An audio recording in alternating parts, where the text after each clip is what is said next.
And joining us live on Daybreak as we look at the untold stories surrounding the fake government agency establishment that's talking about the Presidential Foreign Intervention Promotion Council is Comrade Umar Jijiwa, the Director General of the Presidential Support Organization for the All Progressive Congress.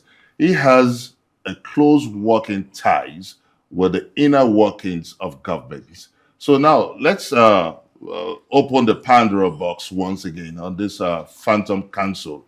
What do you make of this Phantom Council? And again, who is the true whistleblower in this case? Is it the Chief of Staff to the President or the Nigeria Investment Promotion Council who felt that their job is being usurped by this Phantom Council?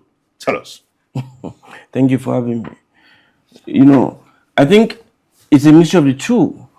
Because if the Investment Promotion Council had not raised an issue stating that there's another agency that is supposed to do their job, maybe we might not be here. So let's get that right. They fought for their right and their mandate, which was given to them by the federal government. Now, if you want to talk about this Adeni, he's a person I know. I know him. It's not that I don't know him, I know him. He's one of those people that worked very, very hard during the last election. And he was one of those people that fell into the same issue that a lot of young people fall into. And that is what? Ambition. Too much ambition. And once you are... And everyone has ambition. Exactly. But the question is, was a bribe given? Was a 400,000 naira issued to a top government official, and who collected the money? If it was 400,000, I would have paid and collected. 400 million, I beg your pardon. I would have paid 400,000 and collected the appointment. 400 million. So now, that is between them and God. And that is the truth. But I don't believe it's true. I think it's a situation whereby somebody is quite ambitious to the point of being naive. You see, a lot of young people fall into the same issue. And I pray to God I will never find myself in that kind of situation. Because I know Adeni. He's a loyalist of the party. He's a loyalist of the president. But then again, I'm also a loyalist of the party and a loyalist of the president. What does that mean?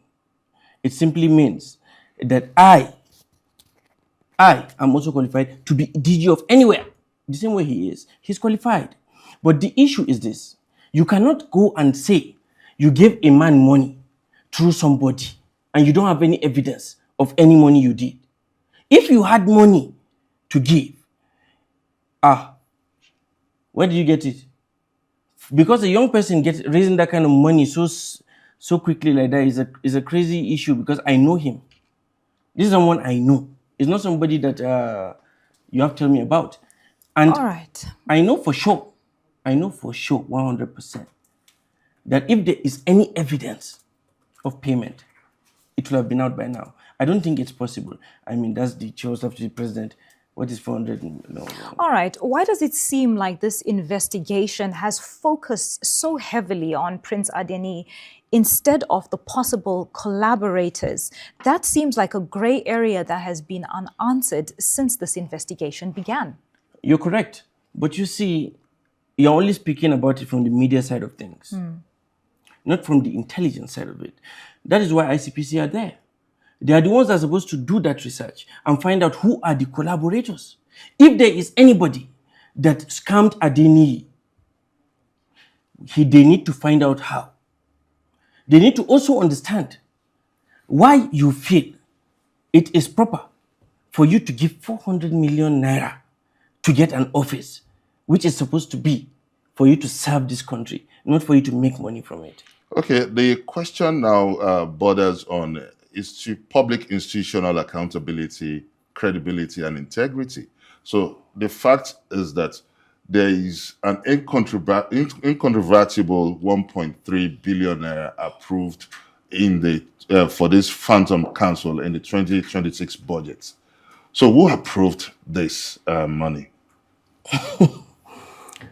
That's the question I also need to ask. We have to go and ask the appropriation committee. Because we know you work remotely with the highest level of government. That's the office of the secretary to the government of the federation. Even though you are handling the political aspect of the presidential support for the 2027 election for President Tinubu. So it's expected that being at the corridor of power, you could be able to tell us the possibility of a whopping 1.3 billion naira being approved statutorily for this to fund this phantom council. You know, what I want Nigerians to stop doing is making up judgments before it is before a court of law. And that is it. You know, we have to allow these agencies to do their job. Now, the National Assembly, allowing that in the budget is a very, very confusing thing. And as well, how was he in this in the Federal Secretariat? These are questions that we all need answers to. Is it that the scammer got scammed? Or was it a person that they took advantage of his ambition to rob him dry and put him down? We can't make that confirmation. But the only thing that we can confirm today is the fact that the president told ICPC to do their job. So I think we should let them do their job. If we allow them to do their job, we will see the report. If there are people that scammed him, we will see it. If he is the one that scammed people, we will also see it. It is there. It's just a matter of time. And you know they say, no matter what you do, eventually you'll come out one day. Now, in your opinion, with what you've just said, is this a case of forged documents, or is this a case of institutional negligence? I think that's what we have to find out now. Because the president said, get me a report. It simply means that if there's any negligence in the system that allowed this, bring it out. I want to know. I want to know. Because Adeni kept saying that he has never met the chief of staff to the president. That alone, when you go to court, we say, then how do you know it's him? That alone, bye-bye, you're gone.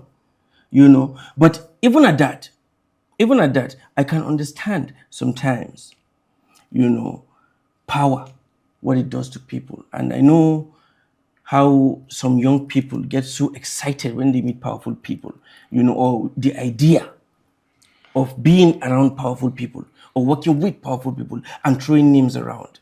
Yeah, it seems there is more than meets that statement of he has never, Mr. Adeyemi claiming that he has never met with the chief of staff to the president. That same is statement of fact, but underlyingly, he said that Mr. Dolapo Tanimola mediated between him and the chief of staff.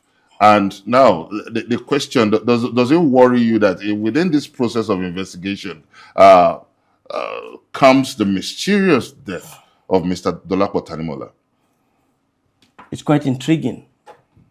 It's quite intriguing because a part of me wants to know, was he killed? What happened? Because I believe that when we lose any Nigerian life, it's a major issue as far as I'm concerned. Was he killed? Or did he die the same way that we know every human being must die one day? And we also understand that the hotel where he died has been razed down.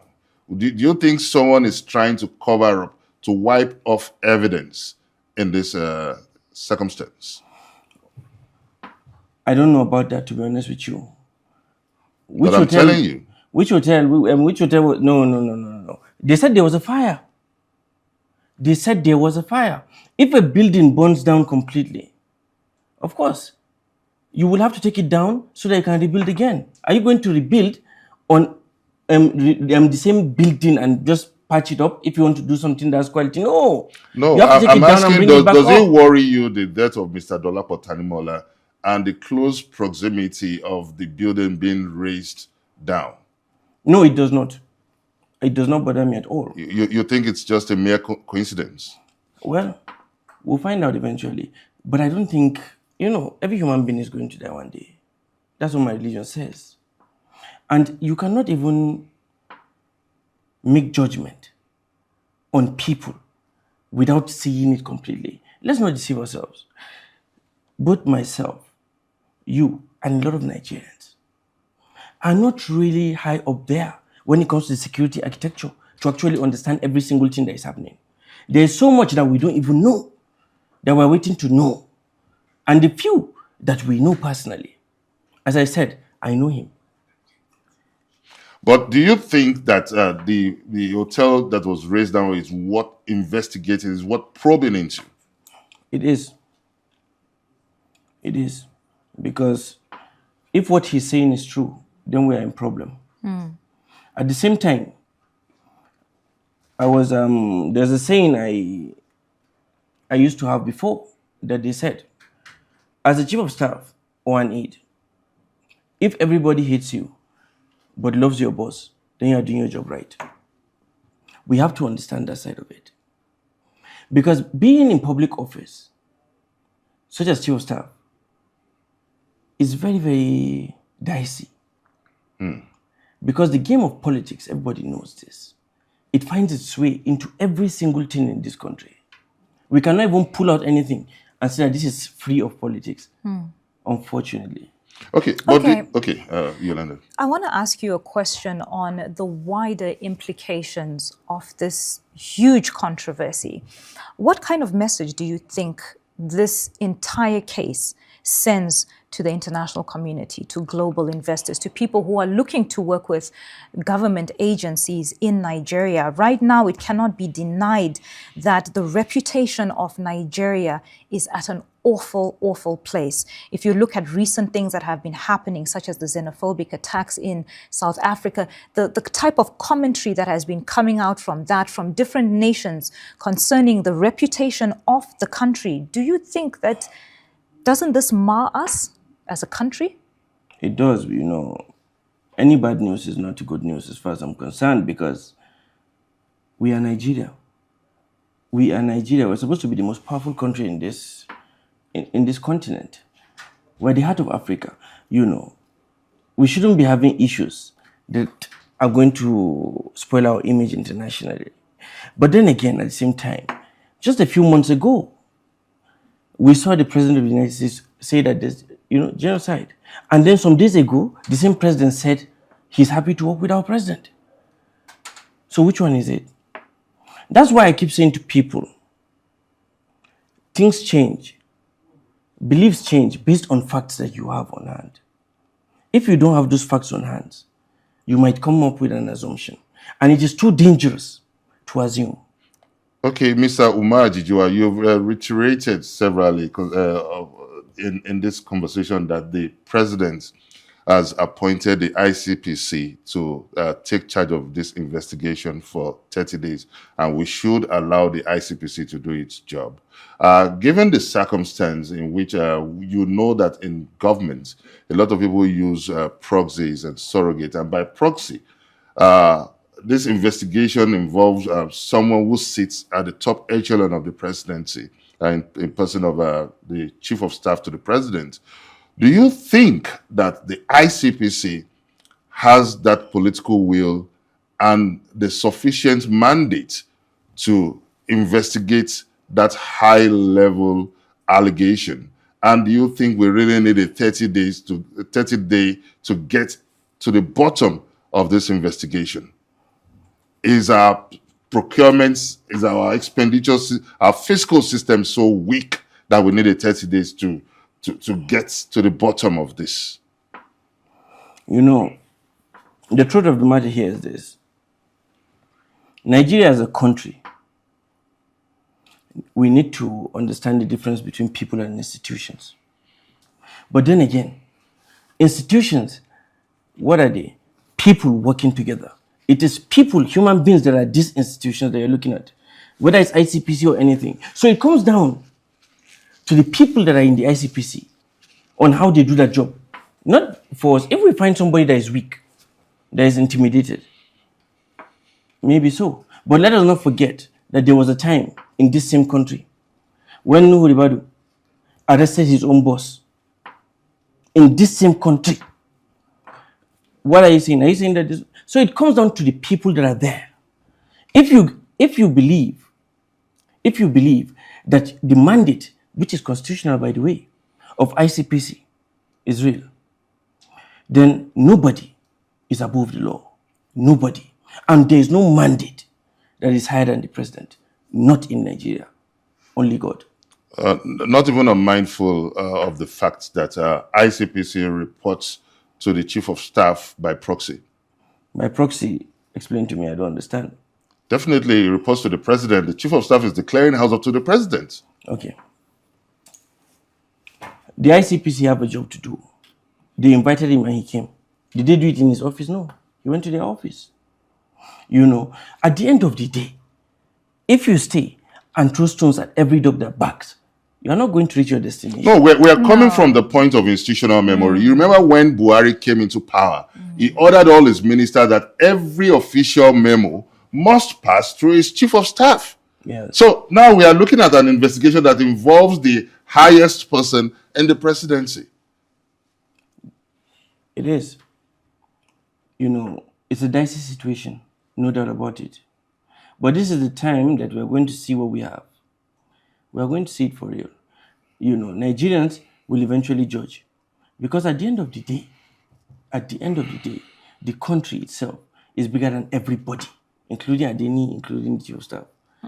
It is bigger than all of us. It seems like we're not getting any concrete answers out of you. You're seemingly on the fence with your answers. Maybe you can feel more comfortable to tell us what immediate reforms you think might be best after this case boils over.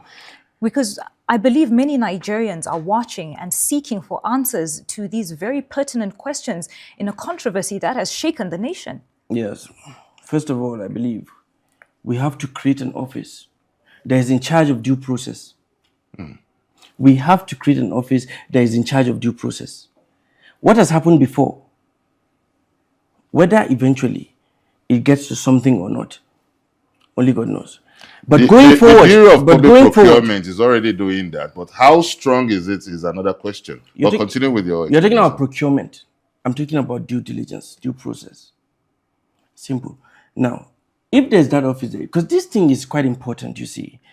You're talking about procurement. I'm talking about due process directly.